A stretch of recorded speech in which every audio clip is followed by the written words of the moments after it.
అనుభవించి నిర్వహించుకునేటువంటి స్వేచ్ఛని కాలరాసే విధమైనటువంటి చట్టాన్ని రూపొందించడం జరిగింది. కాబట్టి ఈ చట్టములు చెల్లవు అని చెప్పినప్పటికీ తమిళనాడు చట్టం ఆధారంగా 1966 సంవత్సరంలో ఆంధ్రప్రదేశ్ చట్టాన్ని తీసుకురావడం జరిగింది.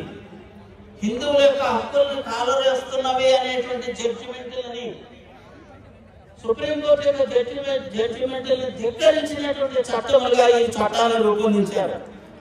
ఆ తర్వాత 1984 సంవత్సరంలో చల్లాకొండ కమిషన్ ద్వారా ఆ కమిషన్ యొక్క రిపోర్ట్లో దేవాలయాలకు సంబంధించినటువంటి అర్చకులు, దేవాలయ ట్రస్ట్ బోర్డులు, దేవాలయాలకు సంబంధించినటువంటి ఉద్యోగస్తులు దేవాలయాల యొక్క ఆస్తుల్ని, డబ్బులని దుర్వినియోగం చేస్తున్నారు, వ్యవస్థలన్నింటినీ కూడా అవినీతి ఉన్నది.